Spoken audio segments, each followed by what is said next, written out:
Hello students. तो हमारे पास क्वेश्चन है, what happens when a bundle of wires of soft iron is placed inside the coil of a solenoid carrying a steady current. Name the device obtained and why is it called so. Part B, draw the magnetic field lines inside a current carrying solenoid. What does this pattern of magnetic field lines indicate? तो देखिए, दोनों ही theory topic है करके मैंने इसका answer पहले से ही लिख के रख लिया है। अब मैं इसको अच्छे से एक्सप्लेन करता हूँ। तो चलिए पहले क्वेश्चन ए एक्सप्लेन करता हूँ। तो क्वेश्चन ए में ये बोल रहा है कि एक सोलेनॉइड है। देखिए, सोलेनॉइड का डायग्राम हमने बनाया हुआ है ये वाला। तो एक सोलेनॉइड है, उसके अंदर हम बहुत सारे सॉफ्ट आयरन को प्लेस कर देते हैं।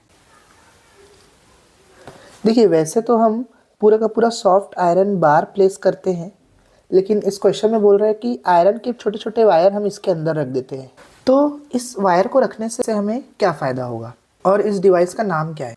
तो देखिए, अब सोलेनॉइड में करंट फ्लो हो रहा है और उसके अंदर अगर हम सॉफ्ट आयरन के वायर्स या फिर सॉफ्ट आयरन के अगर टुकड़े भी डालें तो वो जो सॉफ्ट आयरन के जो वायर्स है वो मैग्नेटाइज हो जाएंगे, क्योंकि इस सोलेनॉइड में करंट फ्लो हो रहा है। तो इससे क्या होगा, जो हमारा आयरन है वो मैग्नेटाइज हो जाएगा। क्योंकि आपने देखा भी होगा कि अगर आप एक लोहे को मैग्नेट से चिपकाओगे, अगर नॉर्मल मैग्नेट से भी, तो वो लोहे का टुकड़ा भी फिर मैग्नेट की तरह बिहेव करने लगता है। तो वैसे ही इस सोलेनॉइड के अंदर डालते ही वो आयरन के वायर्स भी मैग्नेट बन जाते हैं और जो सोलेनॉइड की ओवरऑल मैग्नेटिक स्ट्रेंथ है वो थोड़ी सी और बढ़ जाती है।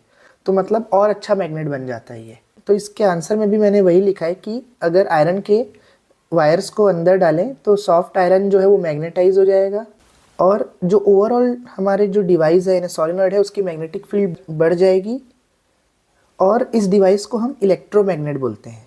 अब ये भी पूछा है कि इलेक्ट्रोमैग्नेट क्यों बोलते हैं। तो इलेक्ट्रोमैग्नेट इसलिए बोलते हैं कि वो वायर जो है वो तभी मैग्नेट बनेंगे जब तक हम इसे इलेक्ट्रिसिटी दे रहे हैं। जैसे ही हम सोलेनॉइड को करंट देना बंद कर देंगे वो फिर से डीमैग्नेटाइज हो जाएगा। इसीलिए इलेक्ट्रिसिटी प्रोवाइड करने पे ही ये मैग्नेट बन रहा है, इसलिए इसका नाम इलेक्ट्रोमैग्नेट रखा गया है। पार्ट बी में बोला है कि draw the magnetic field lines inside a current carrying solenoid. तो करंट कैरिंग सोलेनॉइड के अंदर कैसी मैग्नेटिक फील्ड है उसका डायग्राम बनाना है और ये क्या इंडिकेट कर रही है ये भी बताना है।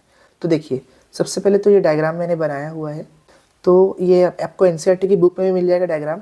देखिए, वैसे तो इस डायग्राम में हमें इसे नहीं बनाने बोला है, केवल अंदर की फील्ड को बनाने बोला है, मतलब ये वाली फील्ड को, इनको बनाने बोला गया है। तो देखिए, सोलेनॉइड के अंदर जो फील्ड बन रही है उससे क्या पता चल रहा है।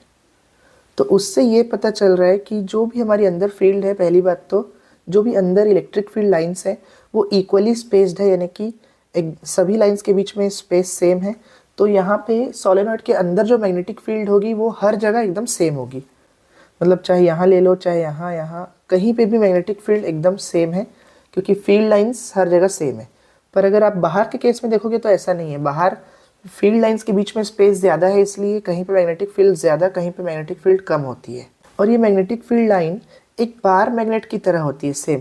जैसे मान लो हम ये सोलेनॉइड न लेके एक बार मैग्नेट लेते तो उनकी भी मैग्नेटिक फील्ड लाइन्स सेम ऐसे ही बनती।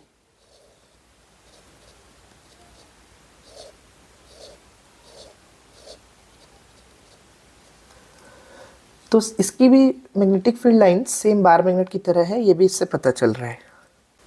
तो अगर आपको ये वीडियो अच्छा लगा हो और समझ में आया हो तो वीडियो को लाइक और चैनल को सब्सक्राइब ज़रूर करें। Thank you.